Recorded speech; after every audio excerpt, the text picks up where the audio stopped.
Ladies and gentlemen, welcome to the CoinGeek weekly live stream. I am your host and the chief Bitcoin historian, Mr. Kurt Wuckert Jr., wearing a pink shirt because Thanksgiving? I don't know.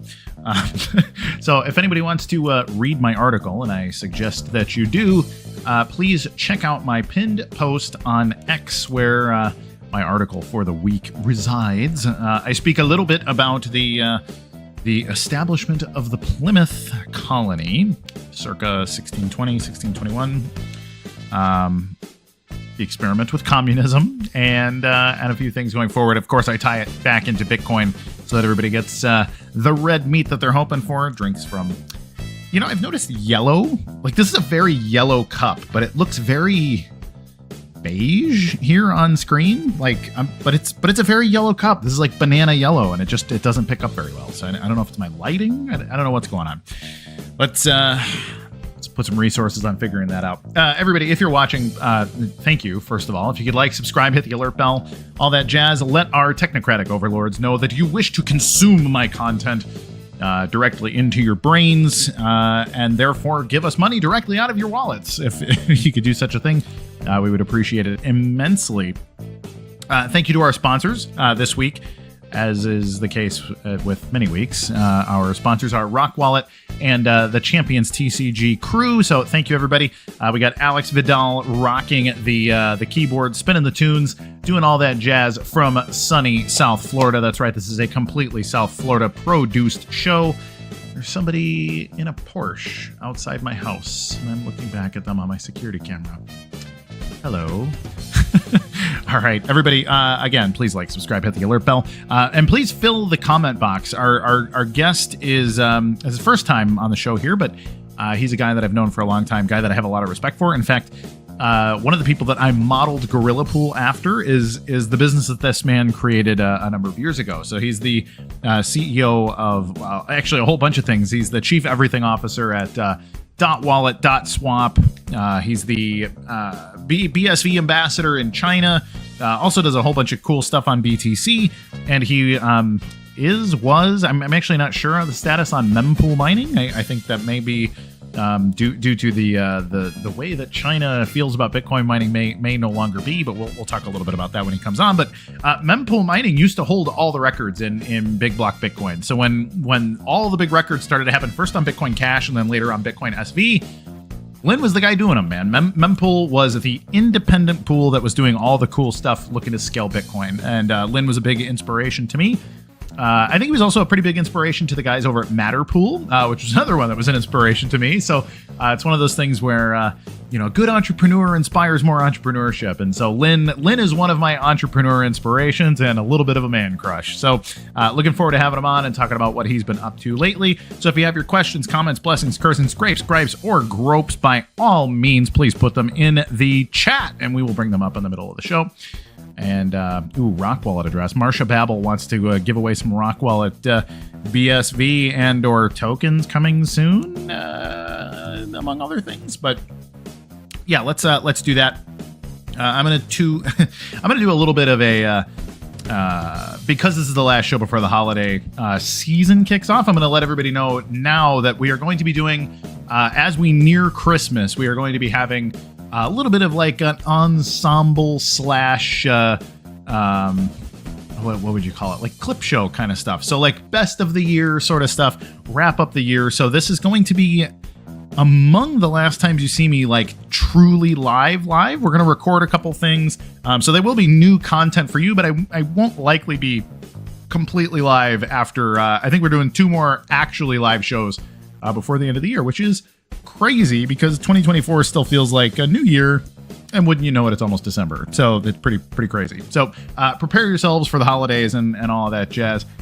Ken, thank you for coming on and shilling the dog tokens. We need more dogs in our lives, everybody. Yep. So okay, let's cut to an ad and we will be right back with Lin Zheming.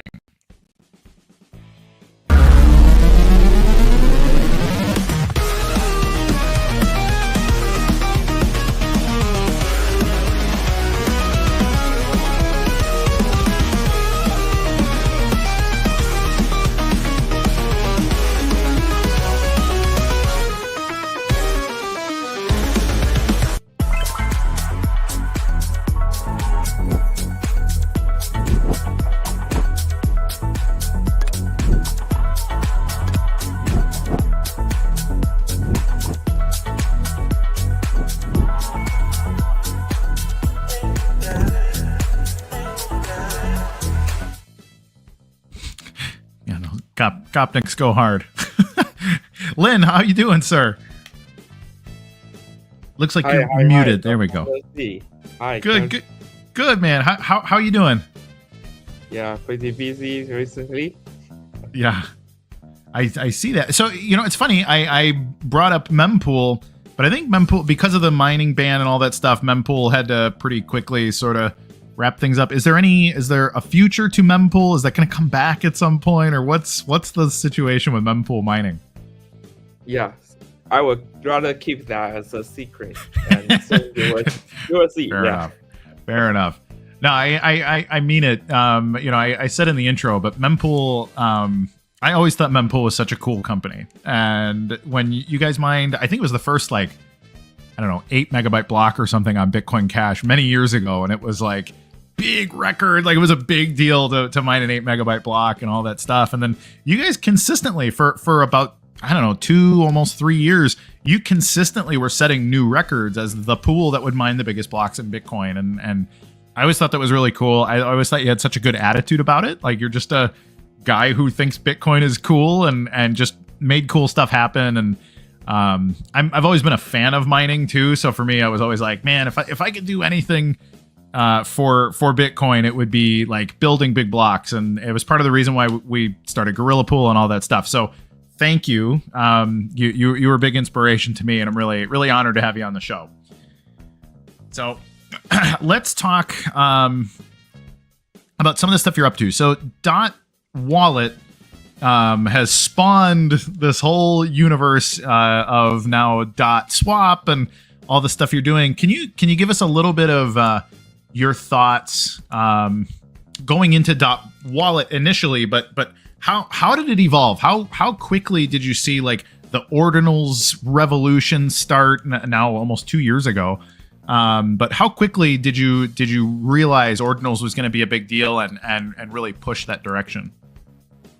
I think it starts from last February. I think last February and March. So we think that the Ordinals that brings the spirit of innovation on BSV back to BTC, and we see there is a bigger market cap, or maybe on BTC, and more opportunity there. So that we think that it might be a good opportunity that we can try to bring what we've learned back to BTC and try to get something set up, right? So basically, at first I would just treat that as a toy project that we can go to BTC and get money, get users, get developers, and then we will see what we can build.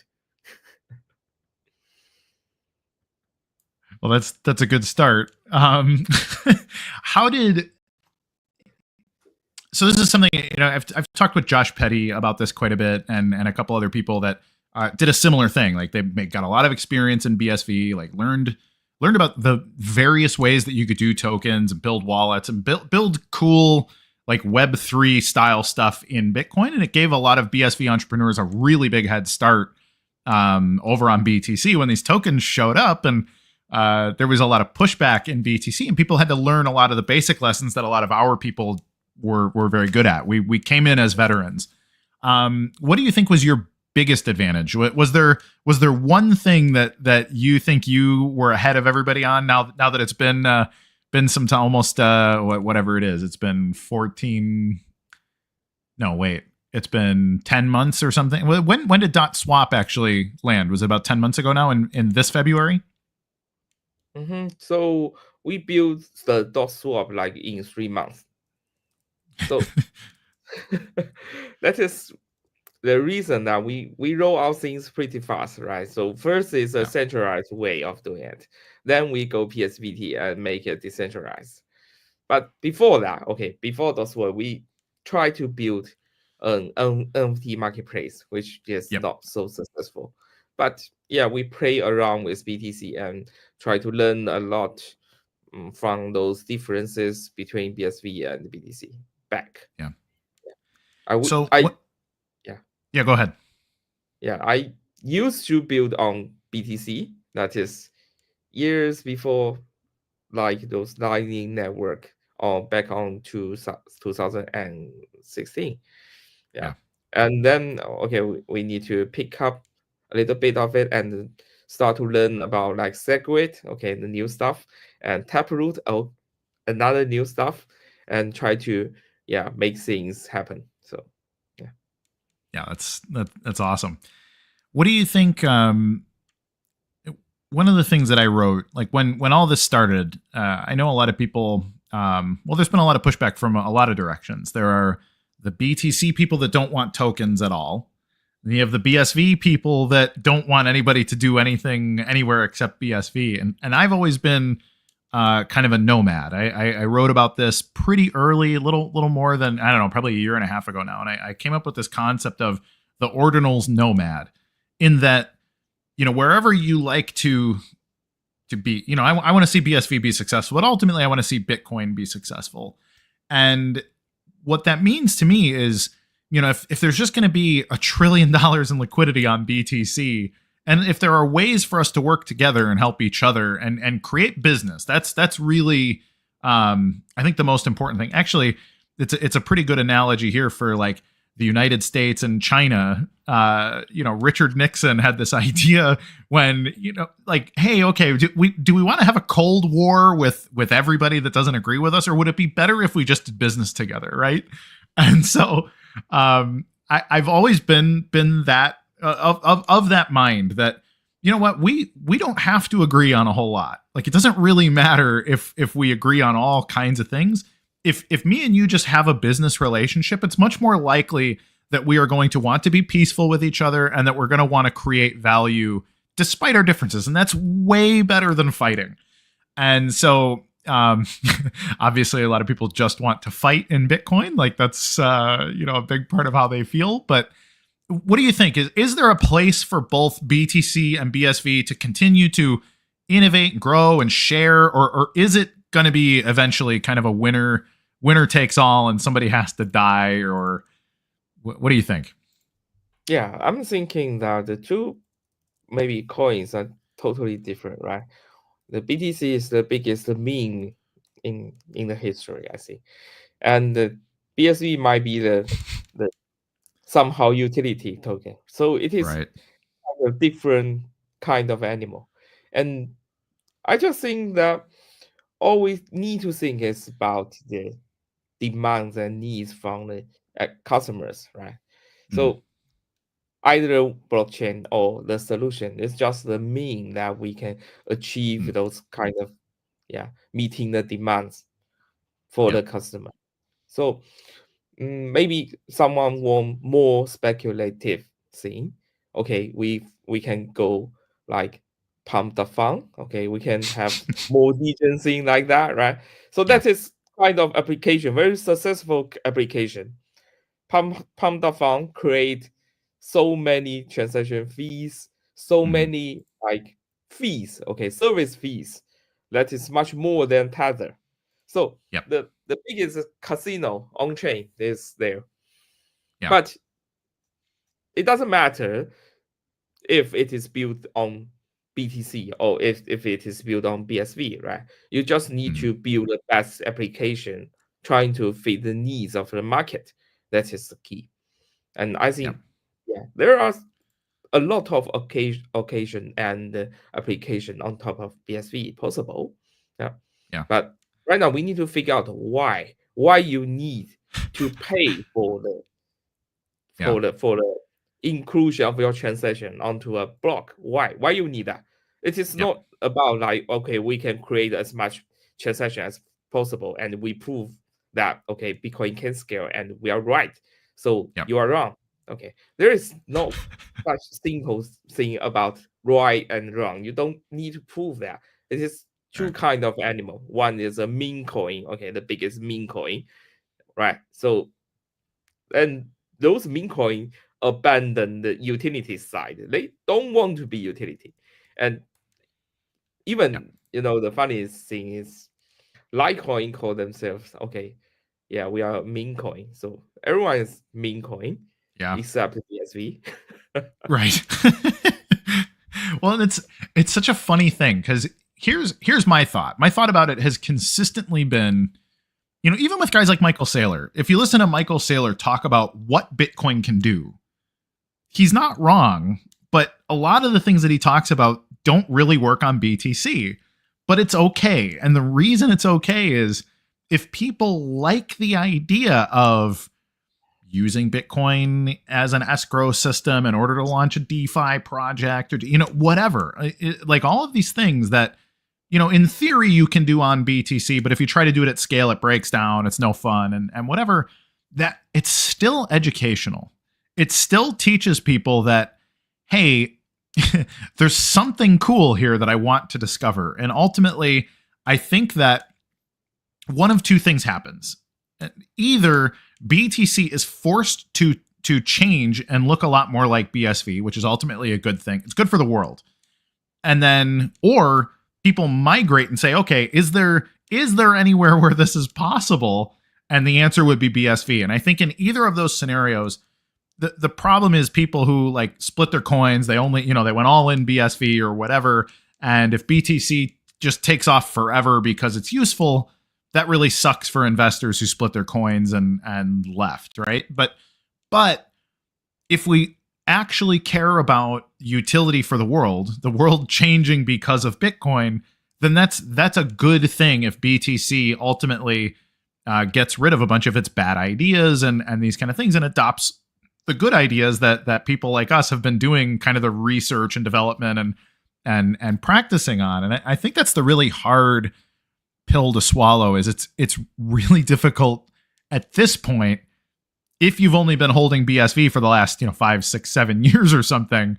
Like that's a kick in the shorts. That sucks for those people, but I think it really depends on why we're here. So what are your thoughts on that? Like, do you think BTC ends up, adding OpCat and some of these other things that'll start to bring back the Bitcoin fun stuff in BTC? Do you think they will make those changes, or do you think they'll resist it forever and maybe we get migration into BSV or something?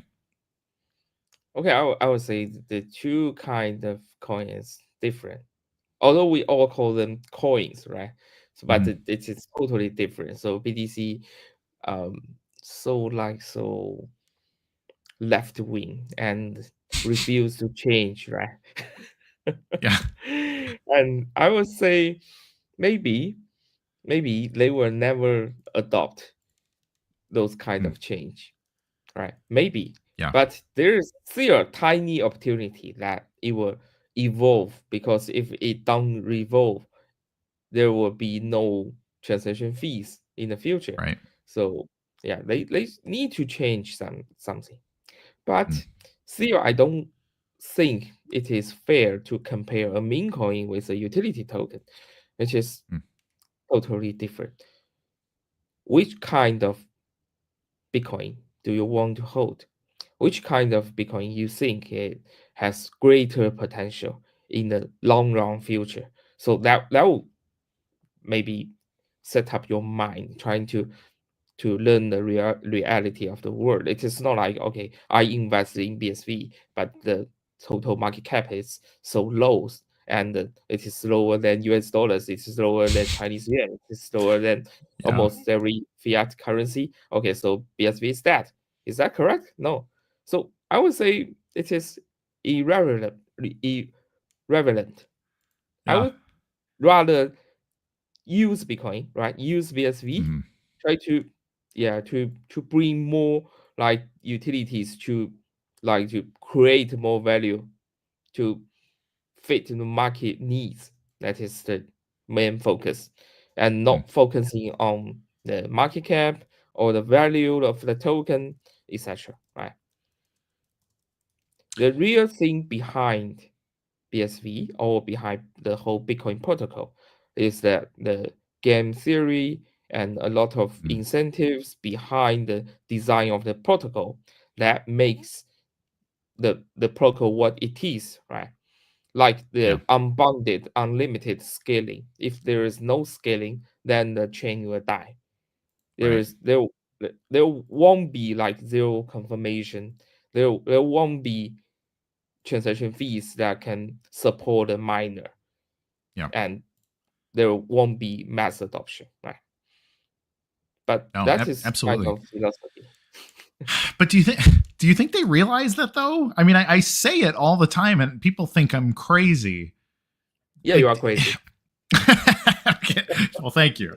So, but so my concern consistently is like I want to live in a world where Bitcoin works and like changes the world for the better. Because for me, I've got 3 kids.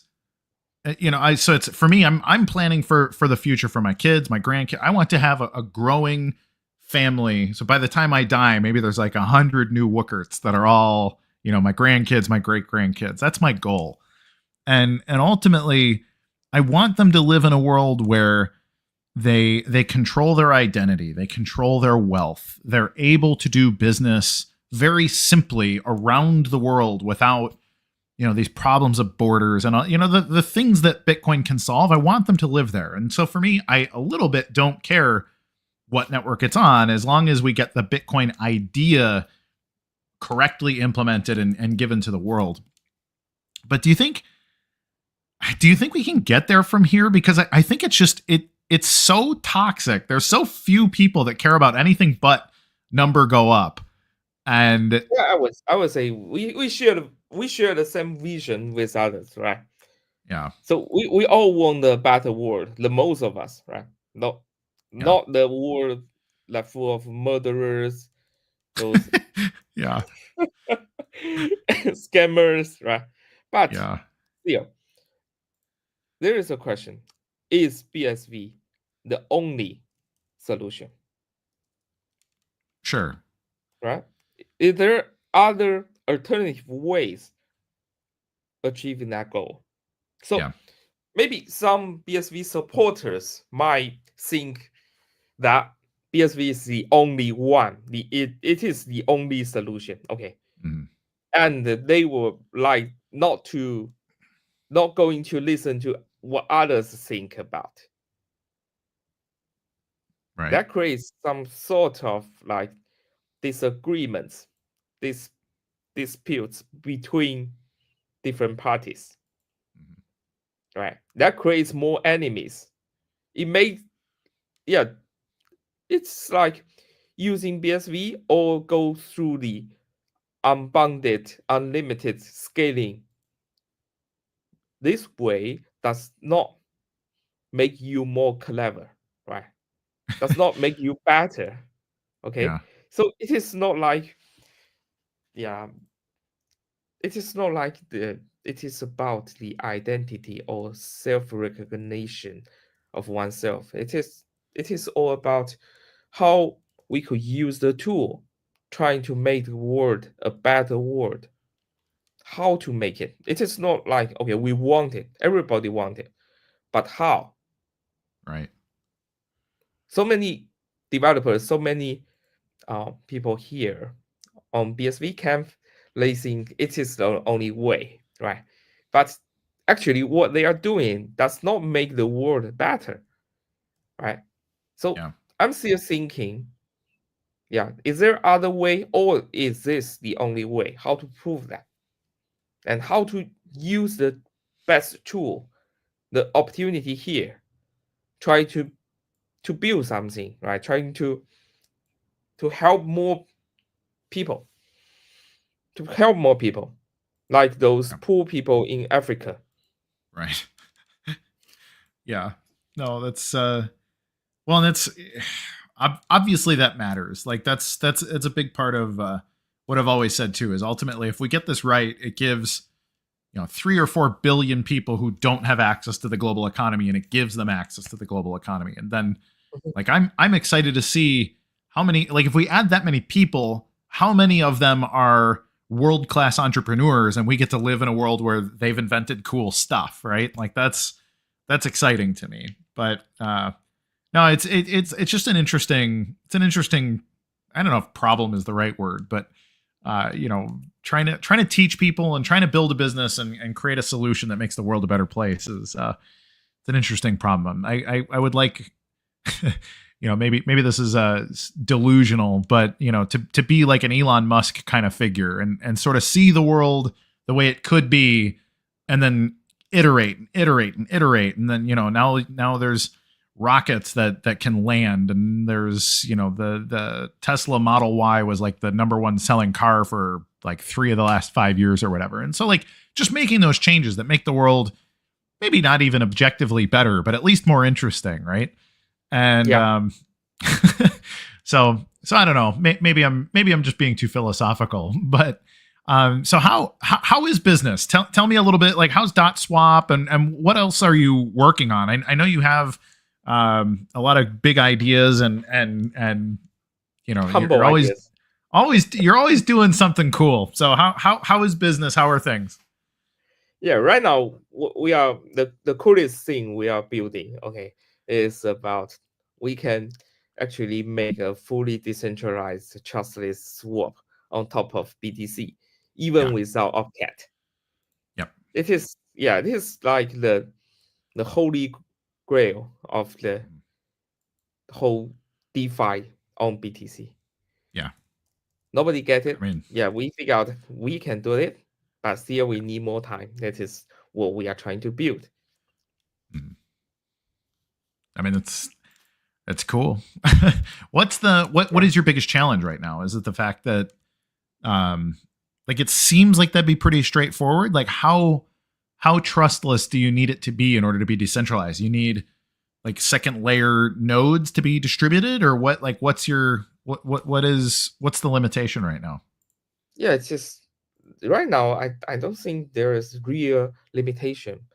Right now it is about narrative, right? If you are playing in a casino, okay, the whole BTC ecosystem is kind of casinos. So you are building a great game and infrastructure for that casino to run well. And still you need more like inflows from consumers. Yeah. Right. So currently, the game here is kind of boring. So it is not so attractive as Solana, right? And other blockchain. Okay. And that's the biggest challenge. And how we achieve that kind of decentralization or trustless, it's not through L2s or other like oracles or MPCs. It's just very simple self-custodian. Okay, so everyone can be the liquidity provider, and the CEO they hold the control of their assets, and it is not like Binance, but with the limitation that they need to be always online. Those makers need to be always online. That's just the limitation right now. But I think it is like okay, we will see how it works and how it will be received by the user. Yeah. It's interesting. What do you? So you mentioned Solana. Some of these things, like what if Solana, and I don't think they will, but what if Solana has like a major breakthrough and they figure out some of their own scaling issues and things like that? Like, do you see? Yeah, that's good. It's just good. Yeah, that's good. So if anyone find a solution that actually can scale and can reach a network effect, can help the whole world of economy to grow, that is good. That is better, right? Yeah. Even it is not BSV, right? No, but we believe that it is the way. But still, there might be other ways, right? Open-minded and still, learn what others are doing.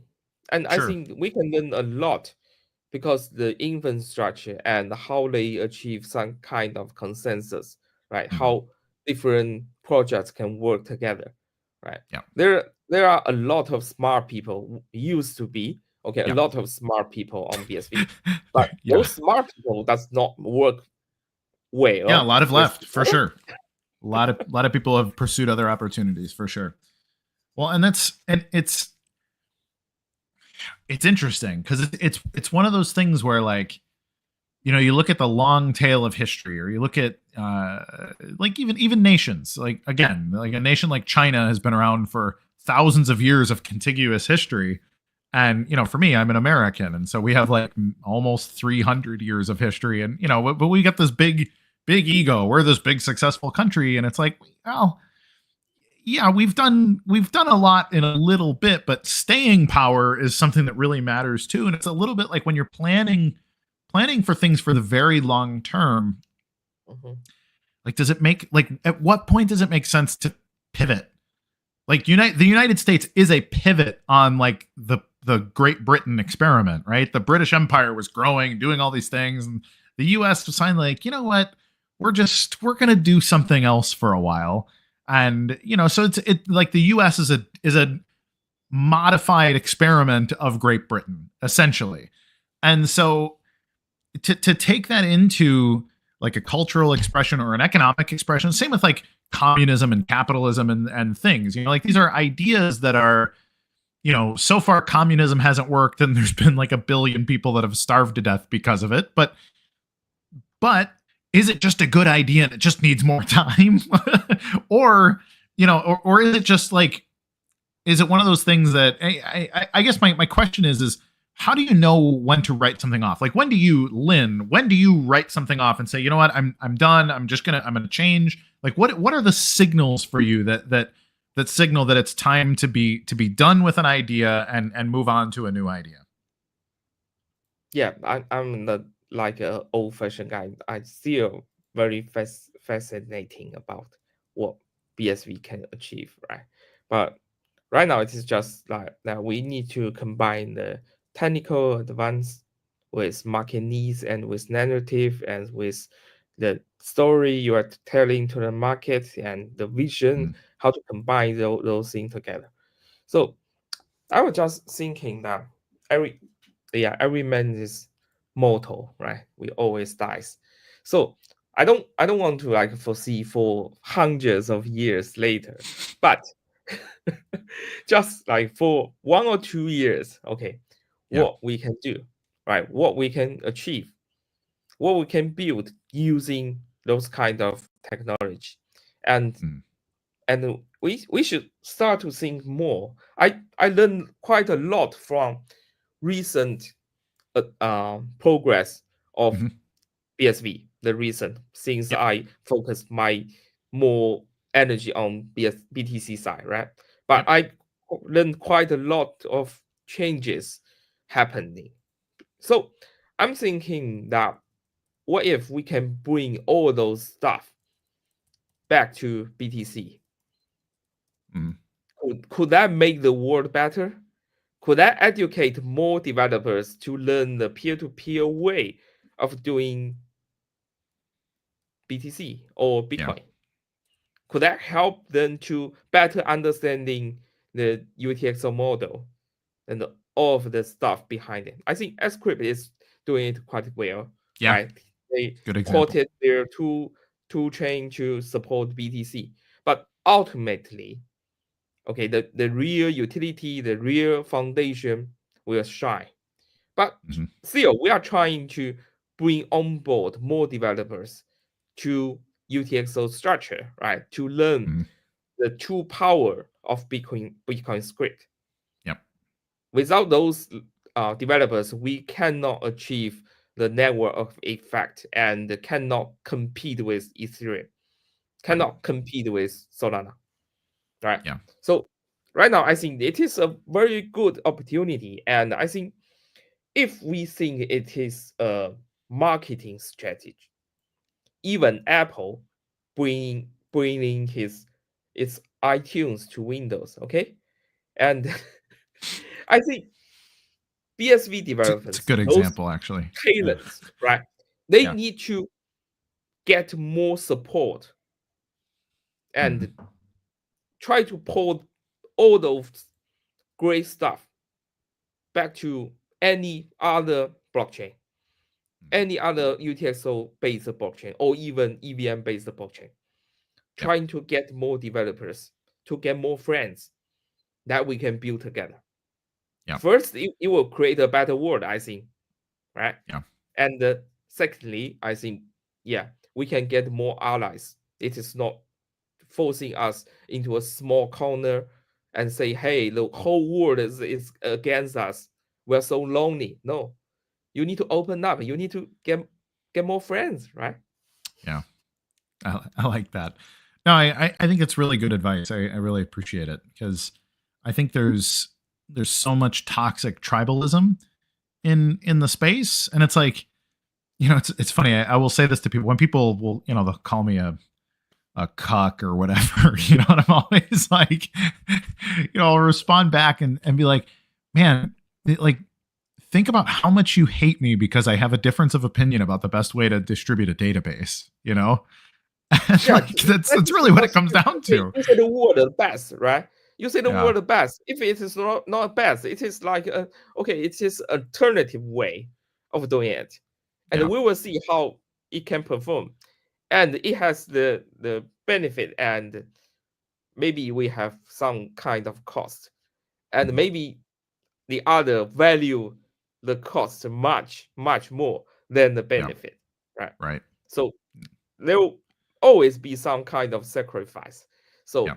what we are sacrificing, right? For sure. No, it's good info. Let's take a few questions from the crowd. We got a few lined up here, and Mr. Vidal is always good at curating the best questions. So let's see what we got, Mr. Vidal. Let's pull up a couple good ones. Bruce Thompson. Bruce, how you doing, man? If Solana discovered how to scale, what about the patents of BSV? Wouldn't that conflict and prevent use of it? Wait, what is your opinion on the patent portfolio and all of that kind of thing? Yeah, I think the patent portfolio, only matters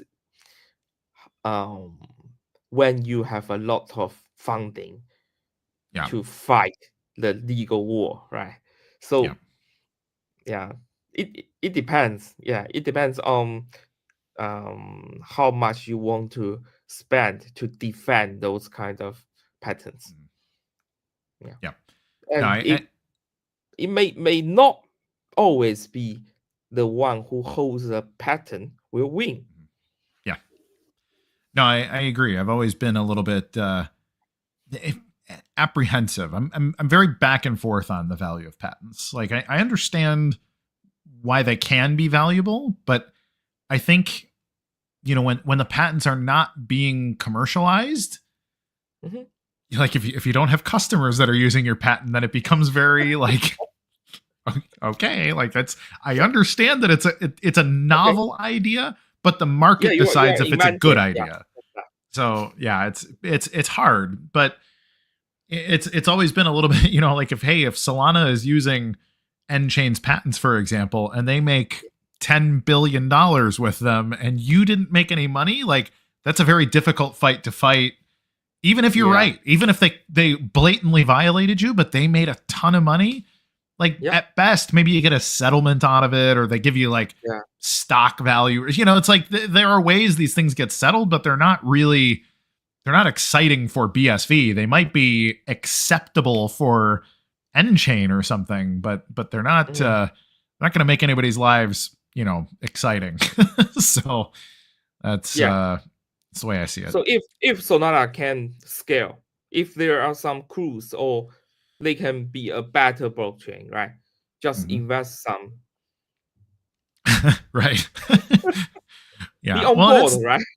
Yeah. Well, it's what I've said for years too, actually. People, I had a guy telling me that he's never heard me say anything about holding all forks.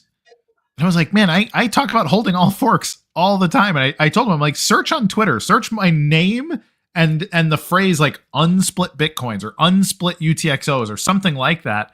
Like I say, I have one big BTC. I have one Bitcoin. I'm since 2011. There you go. And I'm kind of in the same boat. Like I got out of, like I was accumulating Bitcoin for a long time. And then I got mostly out of it in 2017. Like when the price went up to 20,000, I was like, hey, this is awesome. And like decided to, lock it in, basically pay off a bunch of, my mortgage and things like that, And because for me, Bitcoin at that point looked like it was not going to do anything interesting other than just be and it was like, I can just buy more when I feel like it. I would say BTC is interesting, right? you see a lot It is of now, but it spent a long time opinions. not being interesting, in my opinion. Yeah. Technically, yes. But Yeah. if you invest time into investigating those holders, Yep. those companies, right? It creates another kind of interesting story. Yeah. I would say you need to understand. So what we need is to really understand the market. Maybe there are different market, right? B2B, the business market, or B2C, the consumer side, right? Yep. So you need to truly understand the needs from the user, from the market first.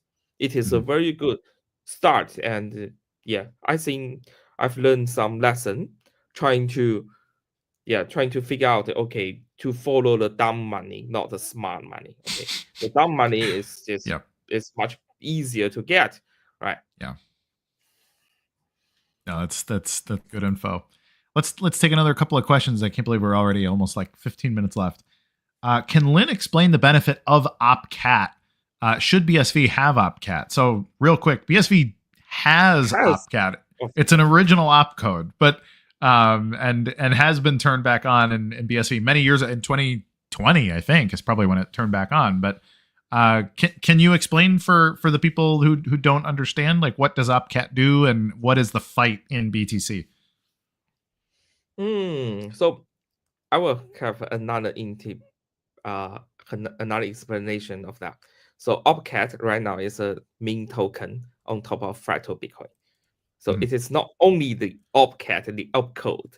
So I think BSV could have that meme coin happen on BSV and Yep. even Cap protocol on BSV, right? But obviously it cannot due to some technical difficulties on BSV. The transaction ID,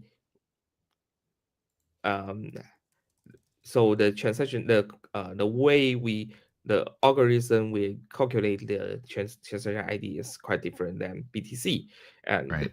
it takes part the signature, the witness part into it, so that makes a contract much harder to write. So I would say Cap protocol is not compatible with BSV right now, but we will see Yep. if we can use like zero knowledge proof or other technology trying to build things on top of that. Yeah. Yeah. So it's interesting. Like fractal Bitcoin, conceptually, I find very interesting. Trying to build like a smart contract virtual machine, sort of above Bitcoin, but it is interesting. Let's take a few more. There's actually like 15 questions starred, so we got 1 minute each if we do nothing but questions. Yeah. Will DotSwap ever add support for one set Ordinals BSV tokens? Yeah, the short answer, not right now. Yeah, Okay. not right now. We are not focusing on the wallet side currently. Yeah. Cool. Next one. When will BSV completely transform IoT? Man, somebody's got to go get a customer in the IoT space and do that work. So whenever that happens, that's when it happens. It's not something that's just gonna blossom like a flower because it's springtime. Yeah, it's like when I talk to some Chinese developer. Yeah, one Chinese developer, he is developing a block on BSV. So the first question is that the user actually needs is a working block. It is not like a on-chain block or BSV block, right? Right. So can BSV, in addition with block, can help the consumer and make them happier? So if it is IoT, how could BSV improve that to be a better IoT? So that is the question, right? What kind of problem issue we want to solve? Yeah, absolutely. All right. Next question. Would love to know if Lin believes there's any use for BTC beyond speculation. I think obviously, yeah, he's trying to build new financial system on top of BTC, basically. So Yeah, new casino. yeah. There you go. Right. We need to gamble in the network. Yeah, in the network. Yeah, Yeah. on chain, trustlessly, right? Yeah. And across borders. That There is, you I go. think, that is the very first maybe utility. There you Yeah, go. that is the very first utility. Yeah, Yeah. on BTC on Bitcoin, right? Yeah. There is a poker room. For sure. Well, yeah. I mean, it was Satoshi. The first thing he had in there. He had the framework Yeah, for that is the true Satoshi vision. Yeah. Yeah. No, it's true. That's pretty funny. So let's real quick. We're gonna take a little bit break. We have an ad to play, and we'll come back after an ad and the meme of the week. So like 2 minutes.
I just said straight to it, Mr. Vidal. Let's go right to the meme of the week, please. And now it's time for the meme of the week.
That's oh man. I get support DMs like once a week on that kind of like, Kurt, what do I do? And I'm like, well, that's not how reality works. Yeah, Lin is an interesting person. Thank you, Angel of God. Good feedback. So, Lin, here's another one from Bruce. There's another couple of good questions here. What are your thoughts on Amazon Web Services collaborating with Aerospike and Terranode? Is that likely to lift BSV prominence and use and success by commercial competitive superiority? Like, do you think there's a way forward on that, like enterprise utility? Do you think, like, do you think that's going to bring BSV is their clients, right? BSV pay for their superior technology. Yeah. Not vice versa. Yeah. Who is paying? BSV is paying. Right. Yeah. All those holders are paying the tax to the miner. Then the miner pay the AWS, right? Right. Yeah. No, that's true. Let's take a few more here, and then we'll do a wrap up. In the meantime, any closing thought? Was there anything in particular that you wanted to talk about that maybe I didn't bring up? Was there something you want the audience to know? Yeah, I would just say to all of you, right?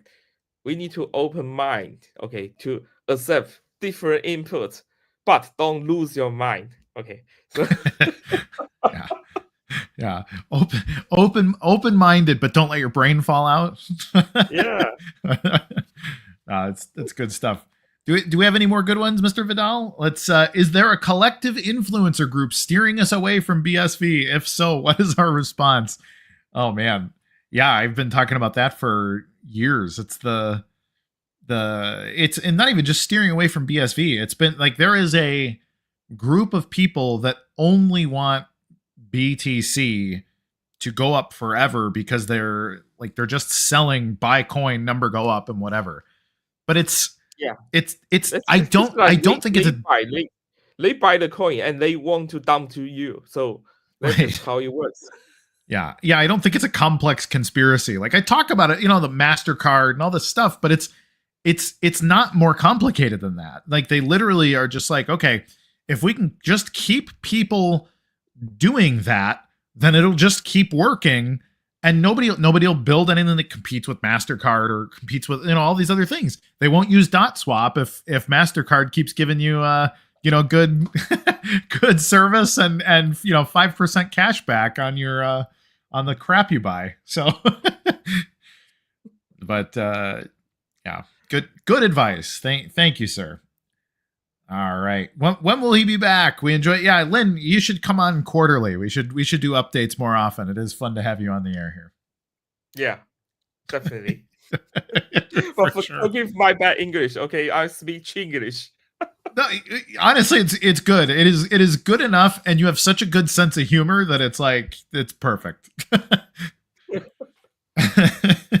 So, all right, Lin, I think unless you have anything else to add, we'll let you go because there's a few questions I just take on my own about other stuff. But if you want the final word, you get the final word. The floor is yours.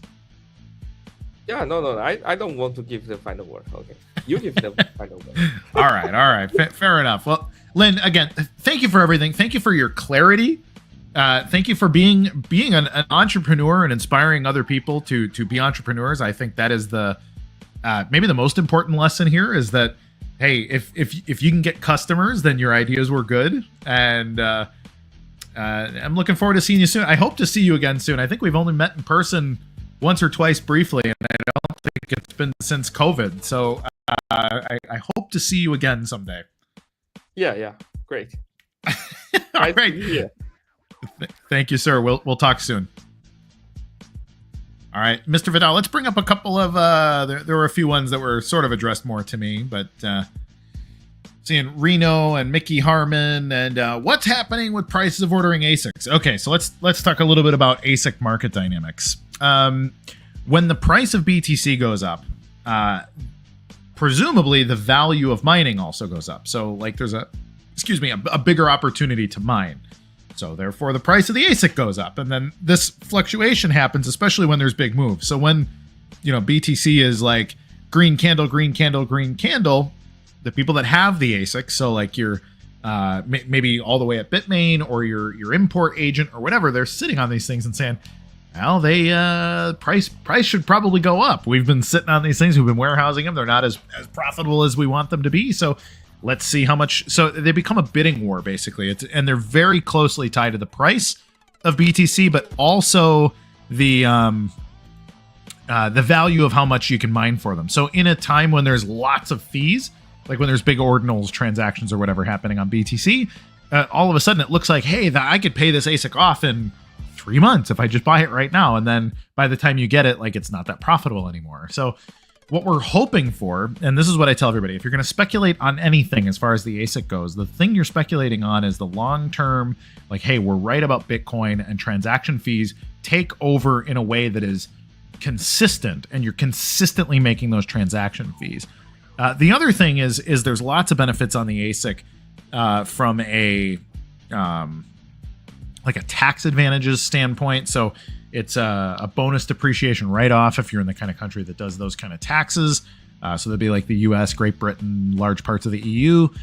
But then you also have things like carbon credits, like when you're hosting, so a company like Gorilla Pool, for example, Oh, 10K Bitmain ASIC seized by U.S. government. So I did not see that. So yes, that will also create a scarcity problem that is going to beat the price up. But that price is, it's just like the volatility of Bitcoin. It's 50,000 one day, it's 90,000 the next day. It's almost 100,000. It's back to 90. Like it kind of is what it is. And so it's very closely connected. And really, when the markets are volatile, the price is very different every day. So that's the short answer. There's other ways to be, a macroeconomist about it, but not with 4 minutes left in the show. Let's take another one, Mr. Vidal.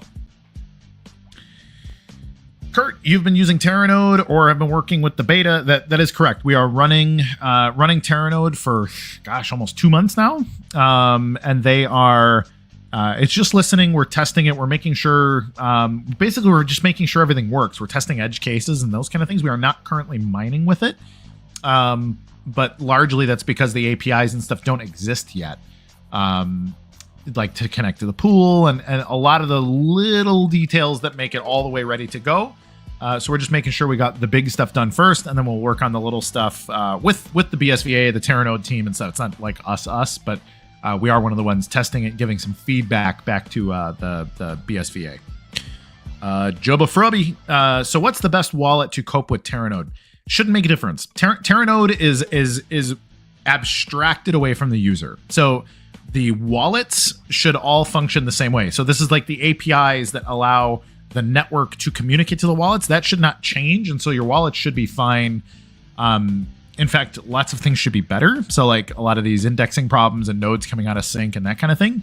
Terranode actually solves a lot of those problems. So, some of the issues that people have been having with Electrum and stuff like that will be less of a problem unless volumes go way, way up, which is what we hope for. But ultimately, that's an engineering problem for the future. We need SPV wallets, straight up. I know there's an implementation reference from the BSVA, etc. Yes and no. I am not one who thinks we have an indexing problem. Like Mark Zuckerberg and Jack Dorsey and some of these people are the richest people in the world over indexing data and serving that data. It's a big reason why I got into mining in BSV in the first place, is that I think that indexed data is the golden goose here in Bitcoin, at least at scale. And so I don't see a reason why a company like Gorilla Pool or anybody that comes in to compete with us won't want to be selling indexed data to Bitcoiners for a long time. And I think Ordinals is one of the things that proves that that's the case. So that's where we're at. Next question. I did just say Electrum, yes, and I don't mean the chemistry experiment from the Middle Ages. I mean like Electrum, the wallet in the Bitcoin space. So yes, Electrum SV specifically. Bruce, I'm bemused by the AWS answer. I understand Lin's point that AWS earns from the relationship, but couldn't the presence of BSV infect the annual $150 billion of business that AWS does with cloud services? Yes. So here's the way I see it. And this is actually a sales tactic that I've done really well with working in IT and cybersecurity for many, many years. In fact, it's been 15 plus years now that I've had one foot in the tech industry at least. And if you are providing a solution, and sometimes you're only providing a technical solution. So instead of talking to like the purchasing manager at a company, if you get real chummy with the technical people at the company, the technical people can trickle up and say, hey, there's a really interesting solution here that we should maybe try to collaboratively commercialize. I do think that is a good way to create customers like out the back door. I don't know, but it's a little bit of a under the table way to bring people over to your side, especially if you're doing particularly good business. And in the case of AWS and BSV, like there's all kinds of stuff happening in like the IPv6 space and some of these things where BSV is doing a lot of research that other people kind of haven't bothered with. And it is absolutely, I think, that sort of viral infection, that kind of thing is happening and would not happen otherwise. But to Lin's point, I don't know, because Amazon is such a big company, I don't know how easily information goes from, that sort of technical team and makes its way up to making like practical business decisions to utilize BSV. But there's a couple of good guys that you can talk to about it that often comment here on the show. So you can talk to, I think his handle is Crambo on X here. So if you want to follow him and see what he's up to, it's a big deal. Yep. The only way BSV wins, create more fees than any other blockchain. It's true. We need more value. We need more business. What I've been saying since day one, since before there was BSV, even since before there was Bitcoin Cash, I've been saying we win if we get customers. You need to get people to use Bitcoin to generate business on that blockchain. It's business is the necessary ingredient for creating long-term sustainability. It's just like anything else. Like I said in the middle of the conversation with Lin, if we create a business relationship between the US and China, but it just makes us want the other one to do better. And so if we make each other do better, well, then we're invested in each other's success. And it's the same thing. If you create a business on BSV that other people start to rely on, then you have more people who say, maybe I should be mining BSV. Maybe I should be adding to the infrastructure. Maybe I should be so you start to create this recursive economy. This is why we have like nationalism in a national economy, for example, is like, well, if we buy American goods, that gets American jobs. And if American jobs are better, then Americans have more money. And if Americans have more money, they'll buy other American goods. And it's like you just create this growing thing. And it's the way any economy works. You have to create churn and profit, and it's a good thing. Let's take a look at another couple of these questions. I see Bruce and a couple other people. My opinion on the HBO documentary on Satoshi. Why would they do such a thing? Honestly, it's people are silly. The most recent one where they basically say, hey, Peter Todd is maybe Satoshi was pretty poorly done, but in my opinion, it was probably paid for by Blockstream. It's a propaganda piece. So not to be not surprised, basically. No tariff. Indeed, no tariff. I am not a fan of tariffs. If I had, probably my biggest criticism of the Trump plan, actually kind of the borders too. I'm not a fan of closed borders or tariffs. In my opinion, the way that we make the world a better place is by opening things up and doing more business with more people. That's how peace is made.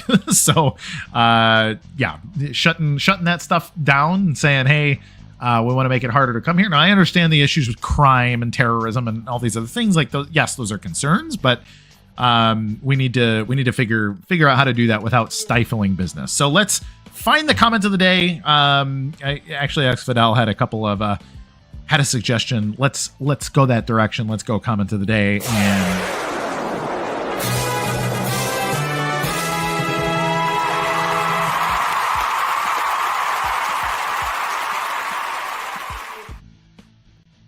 alrighty, Bruce Thompson, you win, sir.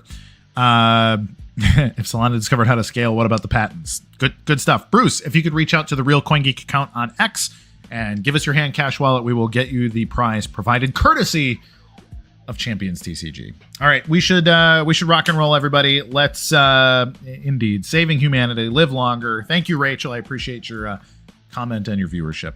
So everybody, thank you for watching. I really do appreciate it. I love doing these shows. I love having these interactive conversations with you. If you have any feedback, if there are ways we could do better, please reach out to me. You can reach out to Alex Vidal at Costly Signals. You can reach out to the Real CoinGeek account on X and give us feedback, especially if you'd like to be a guest or a sponsor or any of those things. We need your support in order to keep these shows going because I really, really like doing them. So thank you for spending your time with me. Be good to each other. And I don't mean this as a meme. I really mean it. Like, this is my point about tariffs and borders and all these kind of things. Like, I want to do good business with people. If we do business with each other, we're a lot less likely to hate each other. I'm much more likely to see the humanity in somebody that's very different if they like to buy stuff from me or I like to buy stuff from them, and then we all get better because of it. So let's do that with our time, everybody. Thank you to everybody. Again, I really appreciate it. So, because it's a holiday week, let's actually be thankful. Thank you, Bruce. Thank you. No, really, I appreciate you. But let's indeed give thanks. Let's remember why we're here. Check my pinned post right now on X. Read my article about the first Thanksgiving and some of the parallels in the Bitcoin economy. And let's have a good time. I will see you next week on Tuesday at 2 p.m. Eastern Standard Time. Remember to like, subscribe, and hit the alert bell, all that jazz. Take care, everyone. Have a good week.